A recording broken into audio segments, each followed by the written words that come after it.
हरिओम। स्वागत है आप सभी का सरल संस्कृत व्याकरण चैनल पर। आज हम सभी लोग अभिज्ञान शाकुंतलम को और आगे बढ़ाएंगे और चतुर्थ अंक के कुछ श्लोकों का, कुछ गद्यांशों का अध्ययन करेंगे। तो अभिज्ञान शाकुंतलम में हमने अब तक 17 भागों में चतुर्थ अंक के प्रारंभिक भाग तक के अंश को देख लिया है। विष्कंभ समाप्त हो गया है। अधिकांश लोगों के अनुसार विष्कंभक और कुछ लोगों के अनुसार प्रवेशक समाप्त हो गया है।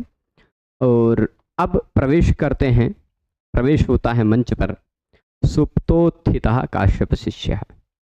मंच पर एंट्री होगी सोकर उठे हुए, ऐसे करते हुए काश्यप शिष्य, कण्व के शिष्य। काश्यप कौन है? कश्यप ऋषि के पुत्र होने के कारण काश्यप हैं।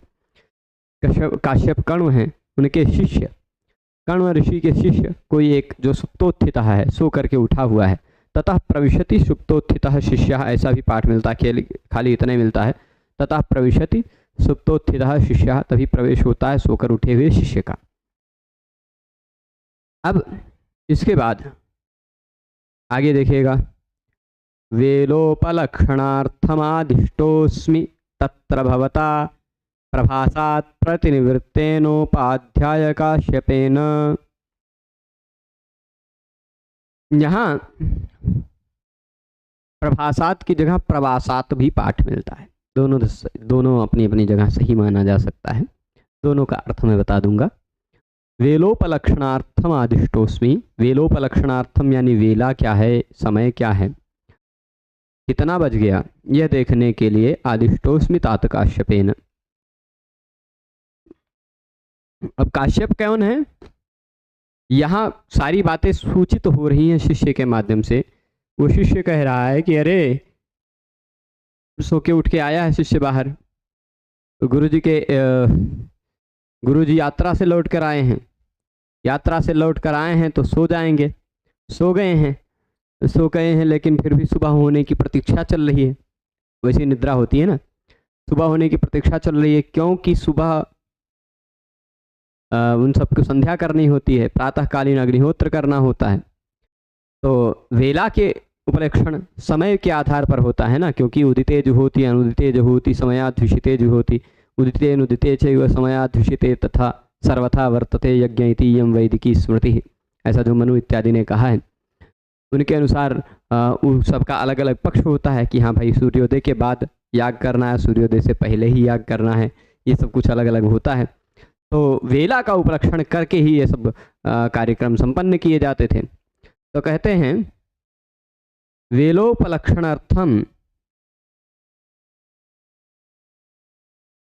वेलोपलक्षणार्थम आदिष्टोस्मि, किसके द्वारा?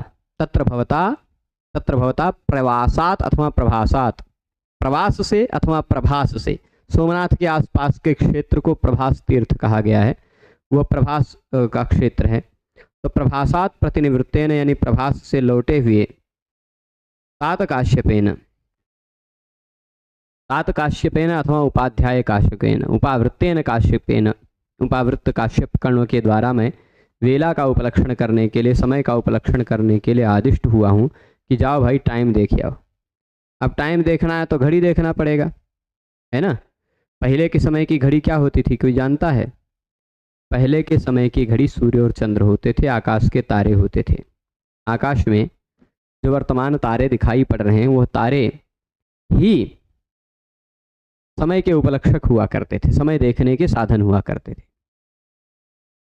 सुबह के समय मैंने भी ऐसा अनुभव किया है। मैं अभी पिछले वर्ष गुजरात की यात्रा पर गया था, तो गुजरात की यात्रा में रात में लगभग 2 बजे के आसपास हमको राजकोट से बस पकड़ना पड़ा। बस 2 बजे पहुंचे राजकोट, वहाँ से बस पर जैसे ही बैठे, बस से सोमनाथ की तरफ चल दिए, तो वह रोड पर्वत के कुछ क्षेत्र, जूनागढ़ के आसपास के पर्वत के क्षेत्र, और वहाँ ऊपर चंद्र, उस चंद्र की आकृति को देख करके हमने कह दिया कि ज़्यादा से ज़्यादा 25-30 मिनट में सूर्य उदित हो जाएंगे। ऐसा सुबह के समय वहाँ बस में बैठकर जब हम यात्रा कर रहे थे तभी पता चल गया था, उस पर्वतीय क्षेत्र में घूमते हुए। तो उस चंद्र की आकृति को देखकर सूर्य कहाँ है यह देखा जा सकता है, दिशा कौन सी है यह देखा जा सकता है, सब कुछ सूर्य और चंद्र इत्यादि से पता चलता है। और इस पर मैं अभी वर्तमान में बहुत अच्छा अध्ययन कर रहा हूँ और मैं इस पर जैसे प्रतिदिन की सूर्य चंद्र की गति का निरीक्षण करता रहता हूँ। अभी मैं अपने कमरे में हूँ, लेकिन आप देखेंगे तो चंद्र पश्चिम की ओर झुकाव लिया हुआ दिखाई पड़ेगा। है आकाश में मध्य में ही, आकाश में मध्य में ही है, लेकिन आप यदि देखेंगे जहाँ भी खड़े होंगे जो लोग, तो वो मध्य आकाश से पश्चिम की ओर जाता हुआ चंद्र दिखाई पड़ेगा और जिस तरफ सूर्य डूबता है उस तरफ जाता हुआ दिखाई पड़ेगा। अभी लगभग 45 माइनस 120 कर देंगे, लगभग 80-85 डिग्री का 85 डिग्री का 80 से 85 डिग्री का अंतर पश्चिम दिशा से आकाश में वो दिखाई पड़ेगा उसका। तो इतना ये सब कुछ समय से जाना जा सकता है, समय के आधार पर जाना जा सकता है और उन सब के आधार पर समय जाना जा सकता है, सीधी बात है। तो इसलिए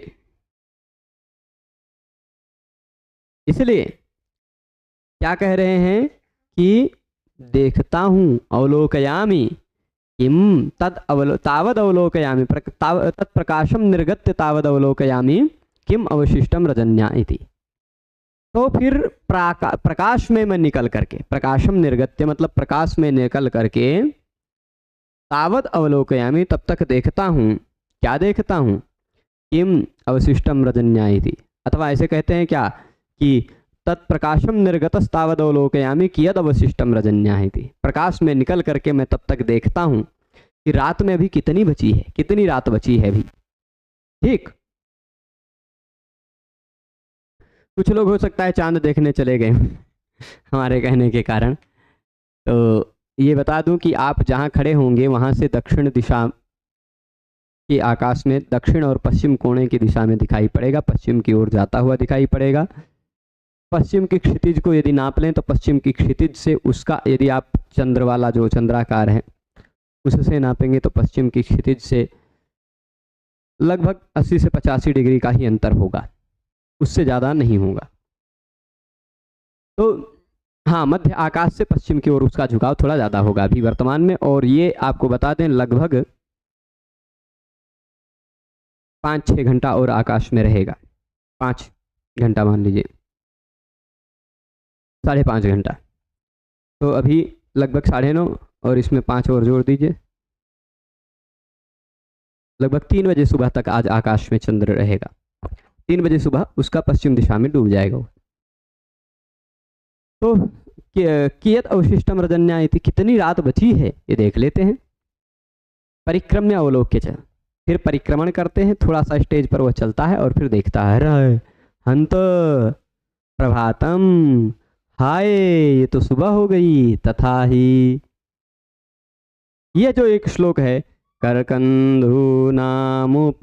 तुहिनं रंजयन्त्यग्र संध्या, दार्भं मुञ्चत्युटज पटलं वीतनेद्रो मयूरः, वेदि प्रान्तात् खुरविलिखिताद् उत्थितश्चैष सद्यः, पश्चादुच्चैर्भवति हरिणो गात्रमायच्छमानः। ये पूरा का पूरा श्लोक कहीं कहीं नहीं है, कुछ कुछ पुस्तकों में, ज़्यादातर में नहीं है। तो करकंधु के ऊपर तुहिन कहते हैं चंद्र को, अग्र संध्या दार्भम मुंचत, ये रहने दीजिए, कोई दिक्कत नहीं है श्लोक।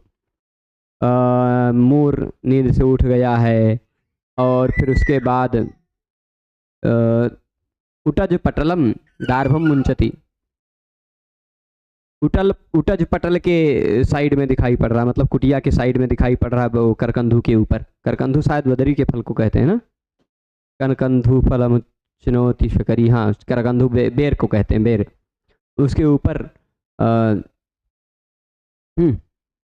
चंद्र दिखाई पड़ रहा है। और फिर उसके बाद वेदि प्रांताद खुर विलखिताद उत्थितश्चैष सद्यः पश्चाद उच्चैर्भवति हरिणो गात्रमावेक्षमानः।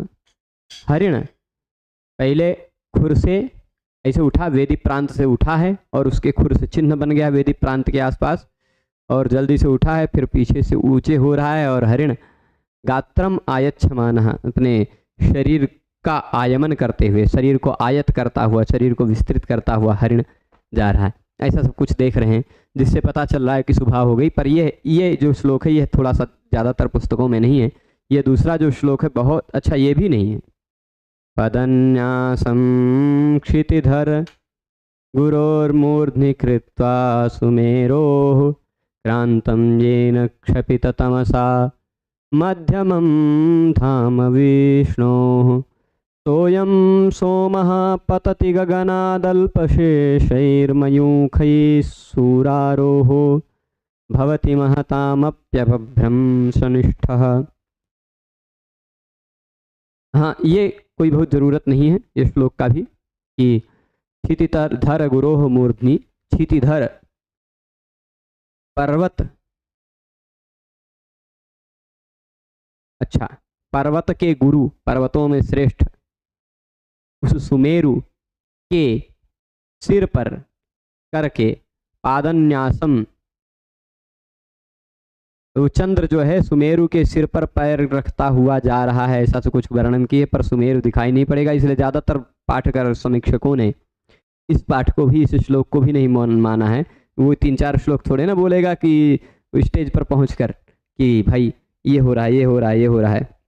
तो केवल यही जो ज़्यादातर पुस्तकों में उपलब्ध पाठ है वह श्लोक देखेंगे कि तथा ही खाली इतना कह करके यह श्लोक बोला है ज़्यादातर पुस्तकों में। हंत प्रभातम, हाय सुबह हो गई। क्यों? क्योंकि उसका श्लोक का के माध्यम से वर्णन कर रहे हैं। पुस्तकों में यदि आप देख रहे होंगे तो यही श्लोक दिखाई पड़ेगा। यात्येकतोस्त शिखरम पतिरोषधीनाम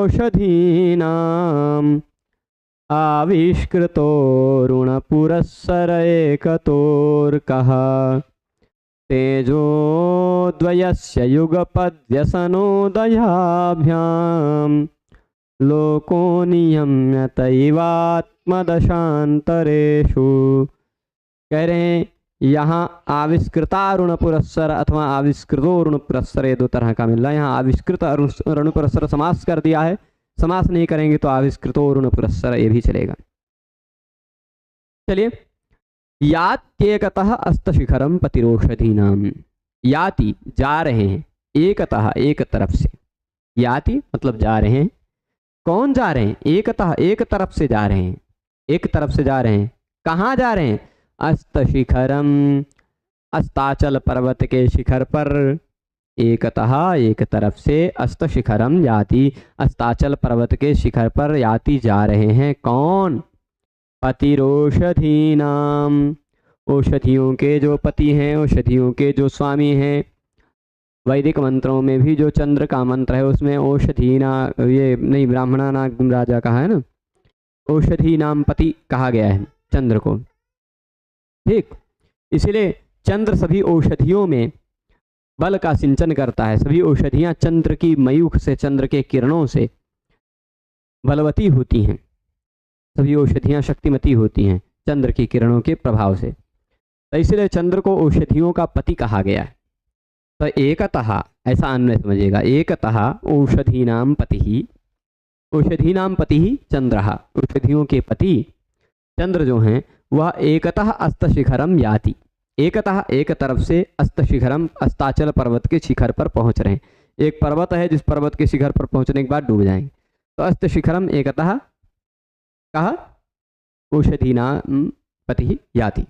और फिर आविष्कृतोरुणपुरस्सर एकतोर्कः, और एकतः एक तरफ से, अर्कः सूर्यः एक तरफ से सूर्य, आविष्कृत आविष्कार किया है इसका, अरुण पुरस्सरः, अरुण पुरस्सरः यानी उस जिसके सामने सामने अरुण चल रहे हैं। अरुण यानी सूर्य के सारथी को अरुण कहा जाता है।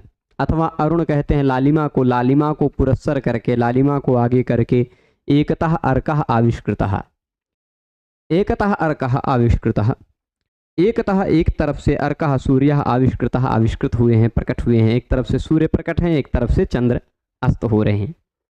यानी वर्णन किस समय का है आप समझ सकते होंगे, सूर्य का है, सूर्योदय के समय का वर्णन है। सूर्योदय होने लगा है, ठीक, सूर्योदय होने लगा है, सुबह के समय का वर्णन यह चल रहा है। एक तरफ से चंद्र अस्त हो रहे हैं, एक तरफ से सूर्य उदित हो रहे हैं, यानी दोनों आकाश में दिखाई पड़ रहे हैं, दोनों आकाश में दिखाई पड़ रहे हैं, यानी दोनों में 180 डिग्री के से कम का अंतर है।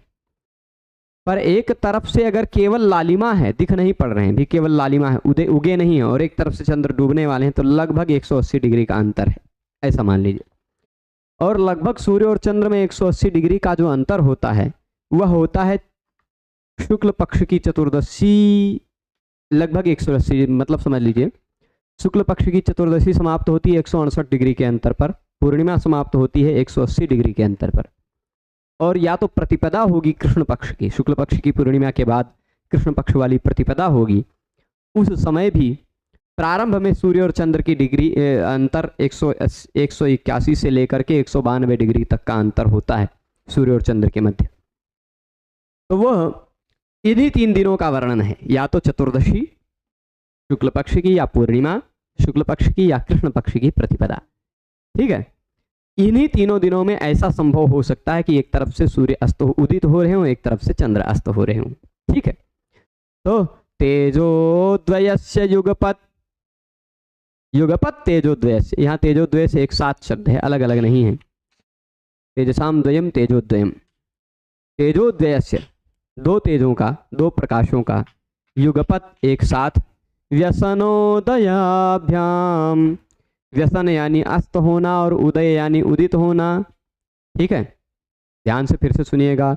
एक तरफ से अस्त शिखर पर, अस्ताचल पर्वत के शिखर पर औषधियों के पति चंद्रदेव याति जा रहे हैं, और एकतः एक तरफ से अर्कः यानी सूर्यदेव अरुण पुरस्सरः, अरुण को आगे कर करके आविष्कृतः आविष्कृत हो रहे हैं, उदित हो रहे हैं एक तरफ से। और इन दोनों के तेजोद्वय से, ये दोनों जो तेजोद्वय हैं, 2 प्रकाश के पुंज हैं, इन दोनों प्रकाश पुंजों के युगपत एक साथ व्यसन उदय, एक साथ उदित और अस्त होने से, एक तेज अस्त हो रहा है, एक तेज उदित हो रहा है। तो तेजोद्वय से युगपत एक साथ उदित और अस्त होना, यानी राइट 180 डिग्री का अंतर हो गया। वो अस्त, ये उदित, ऐसा है तो राइट 180 डिग्री का अंतर, यानी शुक्ल पक्ष पूर्णिमा के दिन का वर्णन है, ठीक है। व्यसनोदयाभ्याम, युगपत व्यसनोदयाभ्याम, एक साथ व्यसन और उदित होने से, लोको नियम्यत इवात्मदशांतरेषु, एक ओर चंद्र का अस्त होना पतन और दूसरी ओर सूर्य का उदय होना अभ्युदय हो रहा है। इस प्रकार इस विश्व में एक का अधापात होता है, एक का अभ्युदय होता है। कोई किसी का पतन होता है, किसी का उदय होता है, कोई रोता है, कोई खुशी रहता है। यही संसार की दशा है, इसी से संसार का नियमन होता है, इसी से लोकः नियम्यत इव, मानो इसी से नियत होता है, पूरे संसार का नियमन किया जाता है। दशा आत्मदशांतरेषु, अपनी आत्मदशाओं में भी पूरे संसार का नियमन होता है, ठीक। नाना प्रकार की सूचनाएं इस संसार को प्राप्त होती इन्हीं दोनों तेज पुंजों से, ठीक है। अपिच अस्मिन् काले, अपिच एक श्लोक और बोला है, 4-5 श्लोक तो नहीं बोलेगा, 2 ये, तो ये दूसरा भी मिलता है ज़्यादातर पुस्तकों में। तो ये दोनों तेजों के कारण ही पूरा लोक का नियमन होता है। चंद्रमा के अब फिर आगे क्या आता है, अंतर्हिते शशिनि सैव कुमुदवती में दृष्टिं ननंदयति सस्मरणीय शोभा, संस्मरणीय शोभा भी मिलता है, सस्मरणीय शोभा भी मिलते हैं। तो दृष्टिं ननंदयति संस्मरणीय शोभा, इष्ट प्रवास जनितान्य बलाजनस्य दुःखानि नूनमतिमात्र सुदुःसहानि अथवा दुःखानि दूरमतिमात्र दुरुत्सहानि। तो कह रहे अंतर्हिते शशिनी, शशिनी अंतर्हिते चंद्र के डूब जाने पर, शशिनी यानी चंद्र के अंतर्हिते डूब जाने पर, सैव कुमुद्वती वही कुमुदनी, वही कुमुदनी, कुमुद्वती क्या होती है? कुमुदनी का फूल होता है जो चांद के उगने पर, चांद के आकाश में रहने पर ही विकसित होती है, और चंद्र के अस्त होते ही, सूर्य के आते ही या चंद्र के डूब जाने पर वह कुमुदनी सिकुड़ जाती है।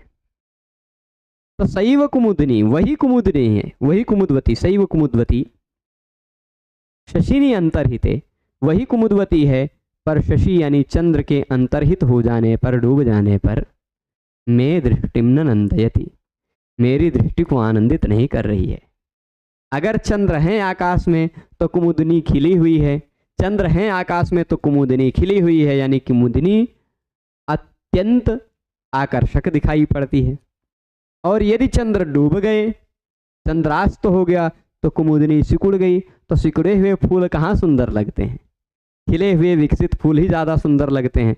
तो इसीलिए सैव कुमुदवती वही कुमुदवती है जो मेरी दृष्टि को आनंदित करती रहती थी, वही कुमुदवती है जो मेरी दृष्टि को आनंदित करती रहती थी, वही कुमुदवती चंद्र के अंतर्हित हो जाने पर मैं दृष्टिम न नंदयति मेरी दृष्टि को आनंदित नहीं करती, और वही कुमुदवती संस्मरणीय शोभा हो गई है, यानी उसकी शोभा अब केवल याद करने लायक रह गई है।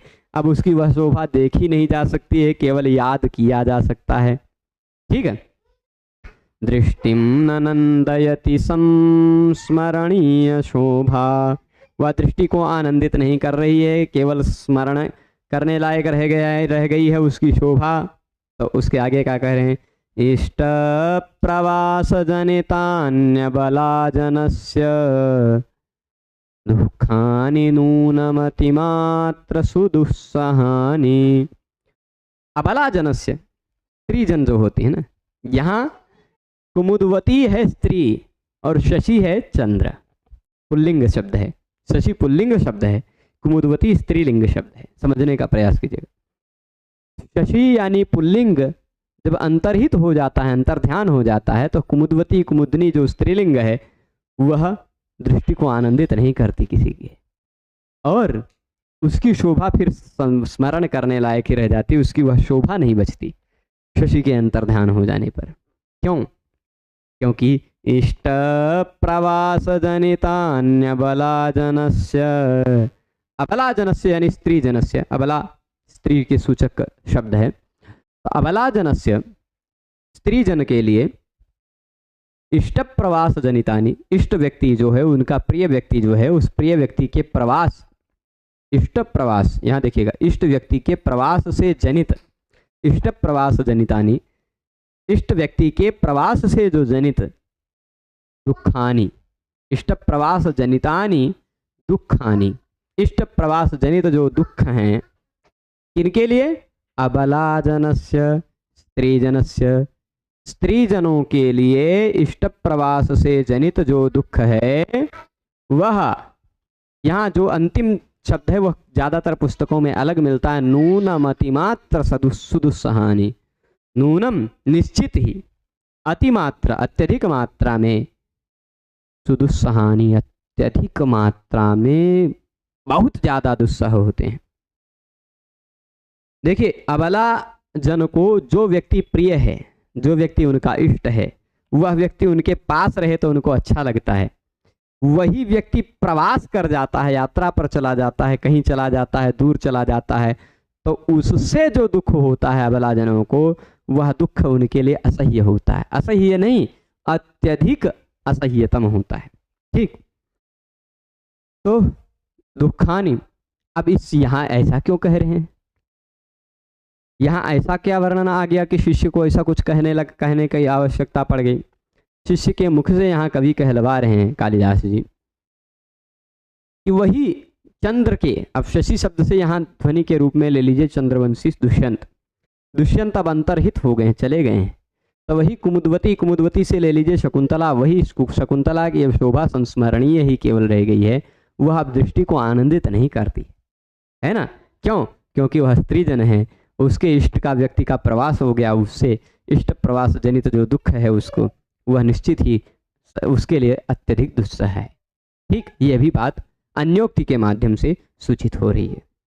ठीक, तभी प्रविश्य आपटीक्षेपेणानुसूया, प्रविश्य आपटीक्षेपेण अथवा आपटीक्षेपण कहते हैं पर्दा हटा करके, इसे पर्दा हटा करके घुस जाएगी। ठीक, तो बीच में ही पर्दा उठा करके घुस जाएगी। प्रविश्य आपटीक्षेपेण, पर्दा उठा करके अनुसुईया प्रवेश करेगी और अनुसुईया क्या बोलेगी? बोलेगी हाँ, एवं नाम विषय परांगमुखस्यापि एतद् न विदितं यथा तेन राज्ञा शकुन्तलायाः अनार्यया चरितव्या इति, अनार्यता चरितव्या इति। ये थोड़ा सा प्रवेश करके अनुसुईया बोलती है, अनुसुईया बोलती है कि यद्यपि, यहाँ कुछ कुछ जगह पाठ ऐसा मिलता है, यद्यपि नाम, एवं नाम की जगह यद्यपि नाम, विषय परांगमुखस्यापि एतद् न विदितं, क्योंकि हम लोग तो विषय से विमुख हैं, हम लोगों को काम सुख इत्यादि से कुछ लेना देना नहीं, विषय परांगमुख हैं, विषय विमुख लोग हैं हम लोग। तो विषय विमुख लोगों को यह कुछ विदित नहीं होता, यह कुछ ज्ञात नहीं होता, इन सबसे कुछ मतलब नहीं होता। फिर भी इतना मैं अवश्य कह सकती हूं कि उस राजा ने शकुंतलायाम अनार्यम आचरितमिति, शकुंतला के प्रति अनुचित व्यवहार किया है। ठीक, तेन राज्ञा शकुंतलायाम अनार्यम आचरितम, उस राजा ने शकुंतला के प्रति अनार्य व्यवहार किया। आर्य यानी श्रेष्ठ लोगों का व्यवहार, अनार्य व्यवहार यानी अनुचित व्यवहार, जो अच्छा व्यवहार नहीं गिना जा सकता, ऐसा व्यवहार, अनार्य व्यवहार किया। ठीक, तेन राज्ञा शकुंतलायाम अनार्यम आचरितम, उस राज्ञा ने शकुंतला में अनार्य व्यवहार किया, अथवा अनार्यया चरितव्या, ऐसा कुछ भी कहा कि यद्यपि विषयों से स्वभावतः विमुख सरल स्वभाव वाले जो तपस्वी लोग होते, तपस्वी लोगों को ये सब कुछ पता नहीं चलता, फिर भी उस राजा ने शकुंतला के प्रति बहुत अच्छा व्यवहार नहीं किया, यह बात निर्विवाद है, अनुचित आचरण ही किया है। तो ऐसा अनुसुईया का कहना है। शिष्य, अब ये मंच पर हैं दोनों, पर दोनों एक दूसरे से बातचीत नहीं कर रहे हैं, वो अपने ताल में है, ये अपने ताल में है। शिष्य कह रहा, अरे बाप रे, होम का समय हो गया, जल्दी से जाता हूँ, गुरु जी को बताता हूँ, है ना, अभी आएगा। शिष्य, यावद उपस्थिताम वेलाम निवेदयामी। ठीक, अरे उपस्थित हो गई वेला, हवन वेला, अथवा यावद उपस्थिताम होम वेलाम गुरवे निवेदयामी, ऐसा भी पाठ मिलता है। अरे होम के समय हो गया, जल्दी चलो, सुबह हो गई, गुरु जी को बताता हूँ मैं जाके, होम का समय हो गया। ऐसा कह करके शिष्य निकल जाता है मंच से। अब अनुसुईया ही है अकेली मंच पर और इतनी सारी बातें बोलती हैं। पड़िबुद्धा विकिं करिष्यम अणमे उत्थिदाये चिंती देशु, ये इत्यादि बातें जो हैं, इसका संस्कृत यहाँ से शुरू होता है। प्रतिबुद्धापि किम करिष्यामि। ठीक, न मे उचितेष्वपि निज कार्येषु नम उचित उत्थितायाश्चिंतितेषु प्रभात व्यापार करणीयेषु हस्तौ पादौ व प्रभवतः, ऐसा पूरा शब्दावली ही बदली हुई मिलती है। हमको संस्कृत अच्छा लगता है लेकिन आता नहीं है, क्या करें? थोड़ा थोड़ा पढ़ते रहिए, आने लगेगा। अपने आप तो आता नहीं, बुलाना पड़ता है। अतिथि की तरह स्वागत है, आइए महानुभाव, हमारी बुद्धि में कुछ प्रवेश कीजिए। थोड़ा सा उनका आदर सत्कार करना पड़ता है। जिनका आदर सत्कार होता है, जिनका सम्मान होता है, जिनकी पूजा होती है, वो चले आते हैं। आदर सत्कार करते रहिए। आदर सत्कार मतलब ऐसे नहीं कि घर में पुस्तक रख के पूजा कीजिए, उससे थोड़ा सा व्यवहार बनाइए, आने लगेगा।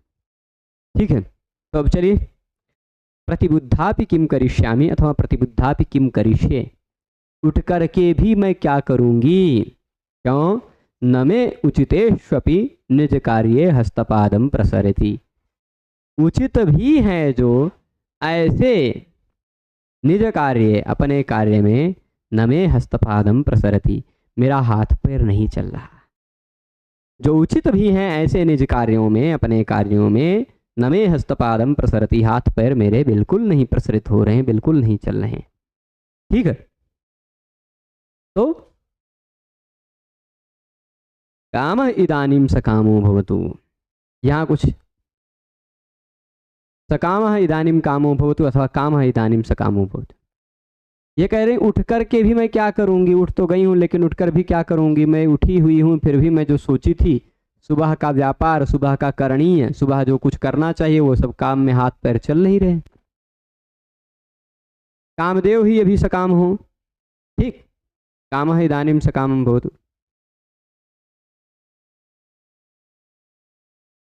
ठीक, काम इदानीम सकामो भवतु, विषय से बाहर के प्रश्न कृपया नहीं। ठीक है, काम इदानीम सकामो भवतु मतलब कामदेव ही अभी अपना काम करें मेरा हाथ पर, है ना। क्यों, कामदेव ही अभी सकाम हो, यानी कामदेव की ही कामना पूरी हो गई है ऐसा लग रहा है। क्यों, उस निर्दयी कामदेव की ही इच्छा पूरी हुई है ऐसा तात्पर्य लेना चाह रहे हैं। क्योंकि ये न असत्य संधे जने शून्य हृदय सखी पदंकारिता, है ना, ये न स्निग्ध हृदय सखी असत्य संधे जने पदंकारिता, ऐसा भी पाठ मिलता है। ये न शून्य हृदय सखी अथवा स्निग्ध हृदय सखी, जिसने स्नेह से युक्त हृदय वाली जो हमारी सखी है, अथवा शून्य हृदय वाली जो हमारी सखी है, वह असत्य संधे जने पदमकारिता, असत्य संध व्यक्ति के प्रति, यानी जो सत्य से बंधा हुआ नहीं है, सत्य से जिसका संबंध नहीं है, सत्य से जिसकी संधि नहीं है, ऐसे असत्य संधि वाले व्यक्ति के हृदय में मेरी सखी का जगह बन गई, या मेरी सखी के हृदय में जिसकी जगह बन गई। ठीक, तो असत्य से व्यक्ति, असत्य से संबद्ध व्यक्ति के हृदय में मेरी सखी की जगह बना दी, ऐसे कामदेव ही अभी खुश होंगे, निर्दयी कामदेव ही। अन्यथा अफिर स्मृत्वा, याद करके, सुबह सुबह भूल गई होगी श्राप का वृत्तांत। अथवा न तस्य राजर्षेर अपराधो दुर्वाससः कोपोत्र विप्रकरोति, उन राजर्षि का कोई अपराध नहीं है, अथवा ऐसा भी हो सकता है क्योंकि उन बाबा जी का जो दुर्वासा जी थे उनका कोप ही यहाँ है ना। अथवा दुर्वासः कोप एष विकारयति, अथवा दुर्वासा जी का कोप ही है यह जो विकार उत्पन्न कर रहा है, ये गड़बड़वा रहा है, पूरा बवाल करवा रहा है।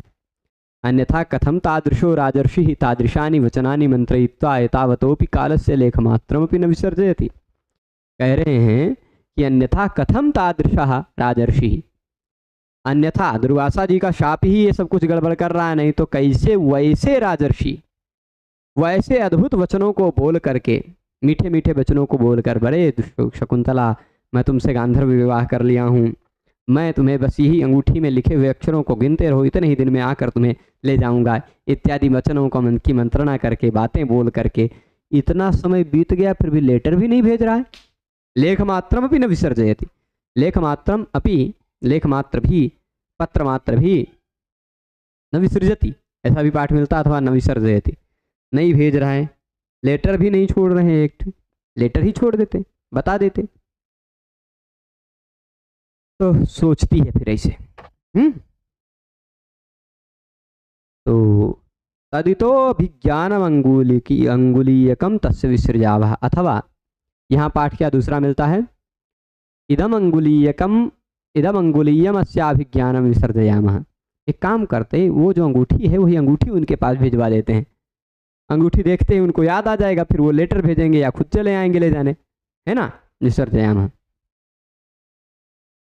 अथवा दुखशीले तपस्वी जने को अभ्यर्थयताम, अरे भाई ये तो यहाँ जो किसको भेजा जाए, हम अकेले तो जाएंगे नहीं वहाँ उनको अंगूठी लेके दिखाने, किसी को भेजना ही पड़ेगा तो अंगूठी लेके। तो ये सारे तपस्वी लोगों का स्वभाव है दुख में रहना, दुख में रहना मतलब कष्ट में रहना, ब्राह्मणस्य हि देहोऽयं क्षुद्रकामाय नेष्यते इह कष्टाय महते प्रेत्यानंत सुखाय च।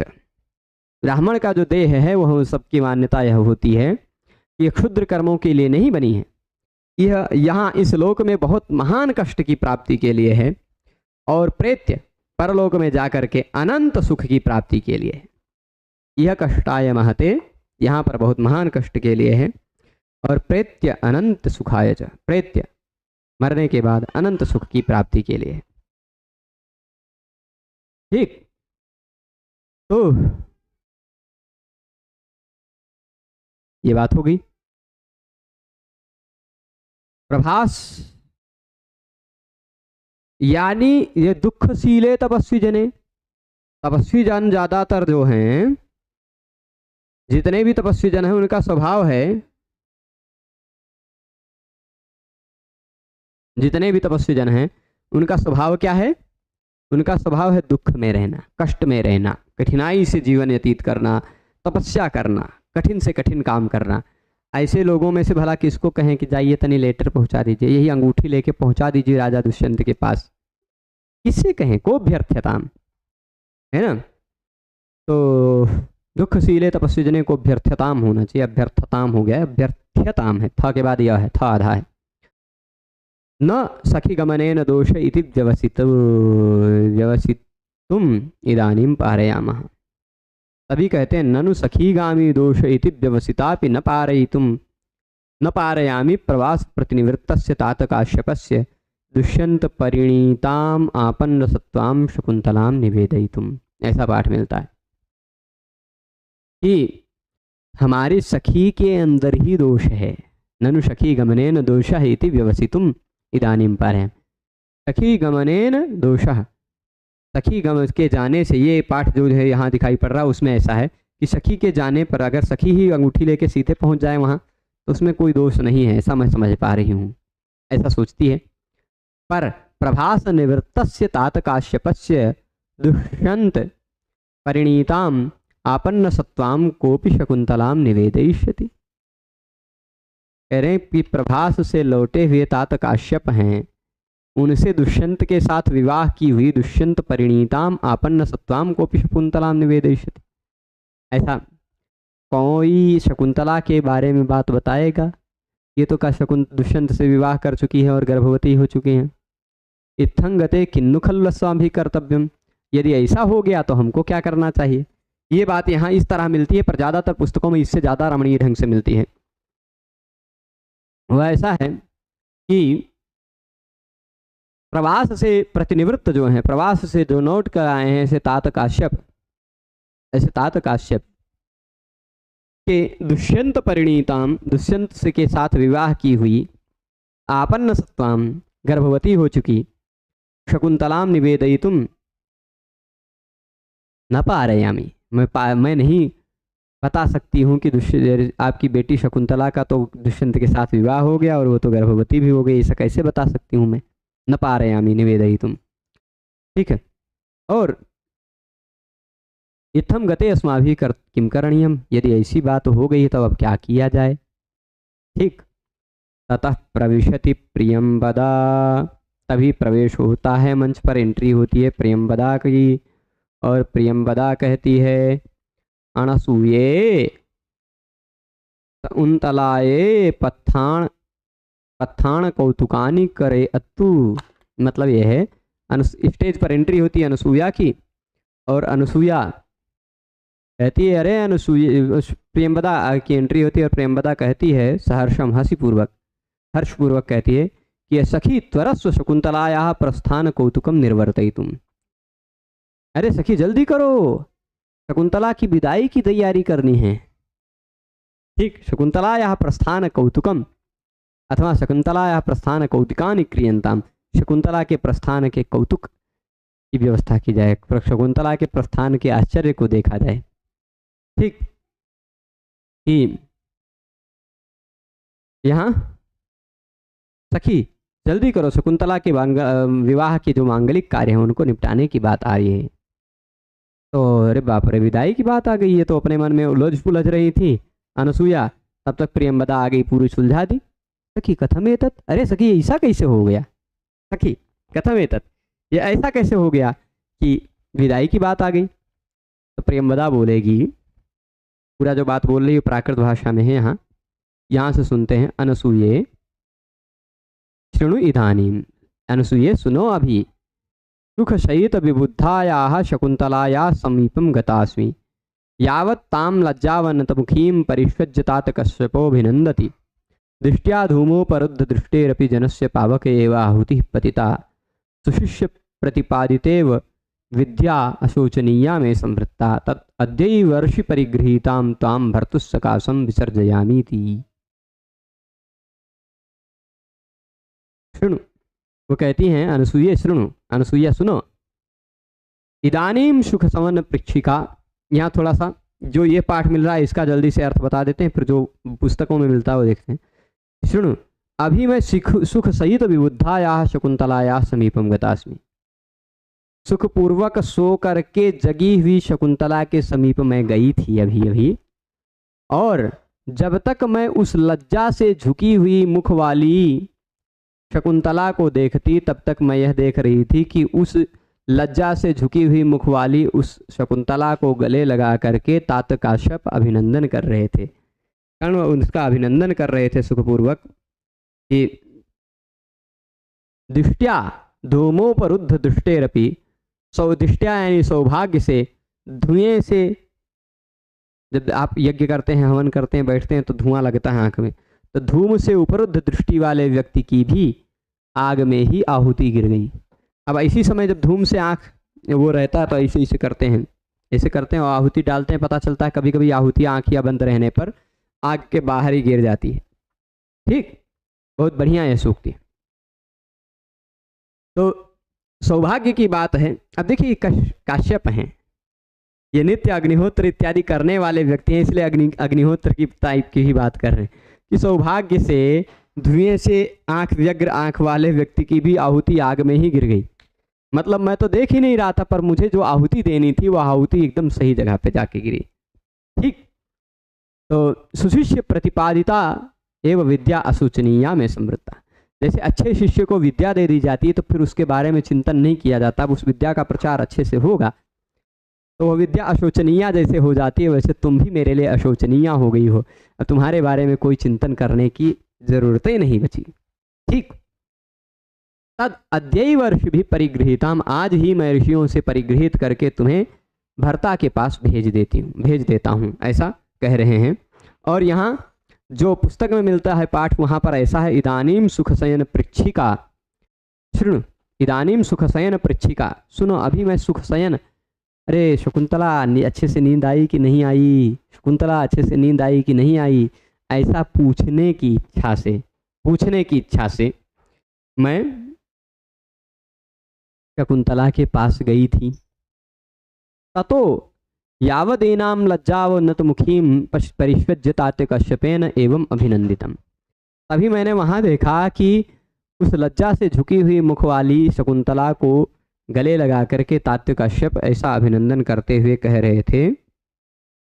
ठीक, क्या कि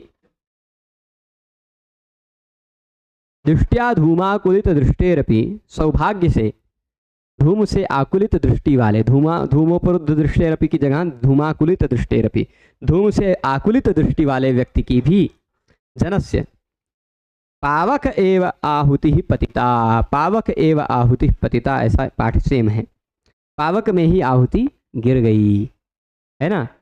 और सुशिष्य परिदत्ता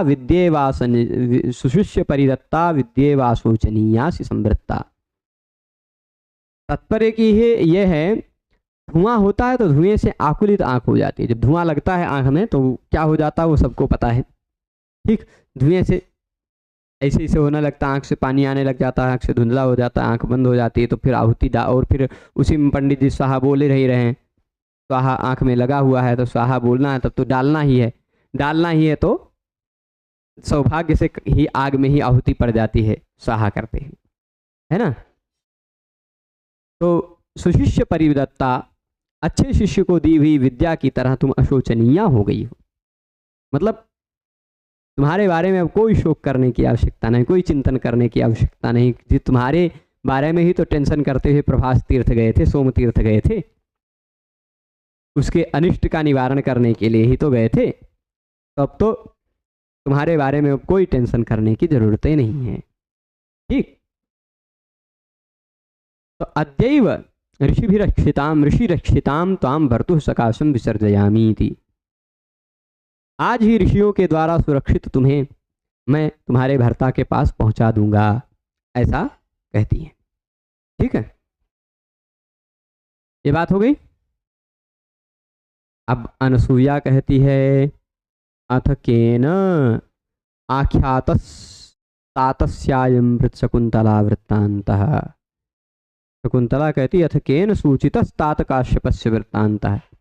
अब किसने आख्यातः अथवा सूचितः, दोनों तरह से बात मिलती है कि अब किसने कह दिया, किसे अथ केन आख्यातस्तातस्यायं शकुंतला वृत्तांत, भला किसने कह दिया तात के प्रति शकुंतला का यह वृत्तांत, किसने कह दिया, कौन था कहने वाला, कौन था बताने वाला, जरा बताइए। तो प्रियंवदा कहेगी तातस्याग्नि शरणं प्रविष्टस्य किल शरीरम विना छंदोवत्या वाचा। कह रहे हैं कि तातस्याग्नि शरणं प्रविष्टस्य शरीरम विना छंदोमय्या वाण्या, ऐसा भी पाठ मिलता है कि जब तात काश्यप अग्नि के शरण में गए थे, यानी अग्निहोत्र करने जा रहे थे, अग्निहोत्र कर ही रहे थे, तब तक छंदोमयी वाणी आकाशवाणी हुई। ठीक, आकाशवाणी हुई, शरीरम विना छंदोवती वाणी थी, जिसका कोई शरीर नहीं था, केवल आवाज आ रही थी। ठीक, यानी आकाशवाणी टाइप की। तो आकाशवाणी हुई, उसने बता दिया। तो सविस्मयम, अनुसुईया कहती है अरे बाप रे, आश्चर्य की बात कहती है। अनुसुईया के लिए आश्चर्य हुई क्या, कथमियो, भला कैसे बता दिया, क्या बता दिया। तो प्रियंवदा कहती है सखी शृणु संस्कृतमाश्रित्य पठति। प्रियंवदा कहती है कि सखी सुनो, छंदोमयी वाणी ने क्या कहा, छंदोमयी वाणी ने क्या कहा वह सुनो। अब छंदोमयी वाणी ने क्या कहा, दुष्यन्तेनाहितं वीर्यं दधाना भूतये भुवः अवेहितनयां ब्रह्मन्नग्निगर्भां समीमिव। ये जो पाठ मिलता है वीर्यम की जगह तेजः भी पाठ मिलता है। दुष्यन्तेनाहितं तेजो दधाना भूतये भुवः, तेजः इतना ही पाठ है। अवेहितनयां ब्रह्मन्नग्निगर्भां शमीमिव, बाकी सब सेम है। तो दुष्यंतेन आहितम तेजः दधाना, दुष्यंत के द्वारा आधान किए हुए तेज को, वीर्य को दधाना धारण करती हुई, किसलिए, भूतये भुवः, भुवः यानी पृथ्वी के, भूतये कल्याण के लिए जो दुष्यंत के द्वारा आधान किए हुए वीर्य को, तेज को धारण कर रही है, ऐसी तनयाम अवेही, ऐसे अपनी बेटी को तुम समझो हे ब्रह्मन। कैसी है वह तुम्हारी बेटी, आत्मगर्भाम शमीमिव, आत्मगर्भाम अग्निगर्भाम शमीमिव, अग्निगर्भा जैसे शमी की लकड़ी होती है अग्निगर्भा, वैसे ही उसके गर्भ में अग्नि होती दिखाई नहीं पड़ती है, वैसे तुम्हारे तनया के भी गर्भ में दुष्यंत का तेज है, ऐसा वर्णन कर रहे हैं। यहाँ पूर्णोपमा है और इसको थोड़ा सा और विस्तार से समझाते हुए कल इससे आगे का पाठ देखा जाएगा। और कल शकुंतला की विदाई की और वर्णन शुरू होगा, जहाँ पर शकुंतला की साज सज्जा इत्यादि का वर्णन होगा, शकुंतला के लिए साज सज्जा इत्यादि की जो व्यवस्था होती है उसका सबका वर्णन होगा। आज ही रोकते हैं, सभी लोग जुड़े रहे उसके लिए बहुत बहुत धन्यवाद। नमो नमः। देख लेते हैं कुछ प्रश्न इत्यादि हो। अच्छा, अनूप जी पुनः आ गए, आप जुड़ने लगे, दिखाई पड़ गया कि आप जुड़ रहे हैं। आप जुड़ते हैं तो तूफान आता है कमेंट्स का। ठीक है, सभी को जुड़े रहने के लिए धन्यवाद। नमो नमः।